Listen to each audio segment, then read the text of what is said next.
अभी एक हिंदू पंडित थे यूट्यूब फेसबुक पे, उनका क्लिप मैंने। हम उनसे कहते हैं कि भगवान खाते हैं, वो कहते हैं महाराज जी खाते हैं तो फिर दिखाओ।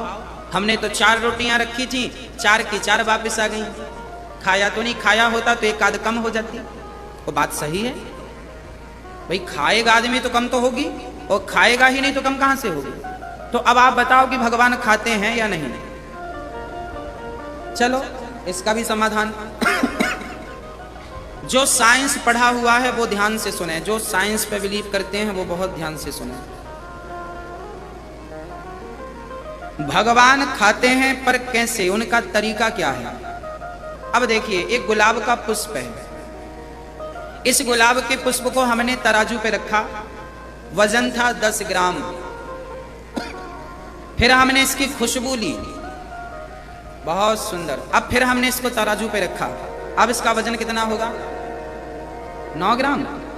वाह, कौन सी यूनिवर्सिटी में थे आप? कितना होगा? 10 ग्राम ही रहेगा। इसकी खुशबू लेने से इसका वजन कम नहीं होगा। इसका वजन 10 ग्राम था तो खुशबू लेने के बाद भी तुरंत तौला ना आपने तो 10 ग्राम। अब वजन बिल्कुल कम नहीं हुआ। क्या इसका अर्थ यह है कि आपने खुशबू नहीं ली? आपने खुशबू ली पर वजन कम नहीं हुआ। उसी प्रकार दाल चावल सब्जी रोटी जब भगवान को रखते हैं तो उस भोजन की जो खुशबू है और जो भक्त का प्रेम है, भगवान भक्त की श्रद्धा प्रेम को तो स्वीकार कर लेते हैं पर भोजन ज्यों का त्यों छोड़ देते हैं। भगवान को भोज्य से भोजन से मतलब नहीं, भगवान को तो खिलाने वाले की श्रद्धा से मतलब है। अभी एक हिंदू पंडित थे यूट्यूब फेसबुक पे, उनका क्लिप मैंने, उसमें किसी ने हिंदू पंडित से सवाल किया था कि हम तो भगवान के सामने सुबह 4 रोटियां रख के जाते हैं, शाम को वो 4 की 4 ही रोती हैं, तो भगवान साहब खाते पीते तो है नहीं, तो ये क्या हो रहा है? इससे भगवान तो खुश क्यों हो रहे हैं जब रोटी रखी है? तो मोहतरम ने जवाब ये दिया कि मैं इस वक्त इसका जवाब दूंगा सिर्फ उन लोगों को जो साइंस और टेक्नोलॉजी के स्टूडेंट्स हैं। तो मैंने जब ये सुना, मैंने कहा यार ये कोई बड़ा ही खानदानी जवाब मार्केट में आ रहा है, क्योंकि ये साइंसदानों ही की समझ में आएगा, हम जैसे देसी लोगों की समझ में नहीं आएगा।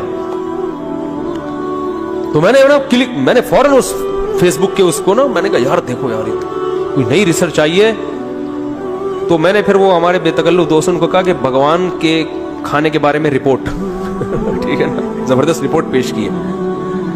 तो उसमें इरशाद ये फरमाया कि ये जो साइंस और टेक्नोलॉजी के जो तालिब इल्म, सिर्फ उनसे बार बार 2-3 दफा ये अल्फाज दोहराए, तो हमने कहा कोई बहुत ही जबरदस्त मसला हल किया होगा। आइंस्टाइन से अगर मेरा कोई राब्ता होता तो मैं फौरन फोन मिलाता कि आप तशरीफ ले आए इस मजमे में। उन्होंने फरमाया कि देखो ये जो फूल है इसकी हमने खुशबू सूंघी, फूल में कोई कमी हुई नहीं हुई, ये वैसे का वैसे ही। तो ऐसे ही भगवान जो रोटी की खुशबू है ना, वो भगवान हासिल करते हैं, रोटी नहीं। रोटी वैसे की तो आपकी रोटी पहुंच गई, तो इसके लिए साइंस और टेक्नोलॉजी के जो पढ़ने वाले माहिरीन है ना, ये खुसूसी खिताब उनसे था। भगवान या खुदा या गॉड, ये दुनिया, इस कायनात का सबसे बड़ा ओहदा है ये, इसको हम ओहदे से ताबीर कर लें अगर। इसमें जो असल खुदा है उसकी बहुत बड़ी तौहीन है। जो खुदा है जिसने बनाया है उसको छोड़ दिया आपने, और अपने हाथों से पत्थर के बुत बना के अपने सामने रखते हो, फिर उनको रोटियां भी खिलाते हो। अगर ये रोटी के मोहताज हैं तो ये तो वैसे ही भगवान नहीं है फिर रोटी।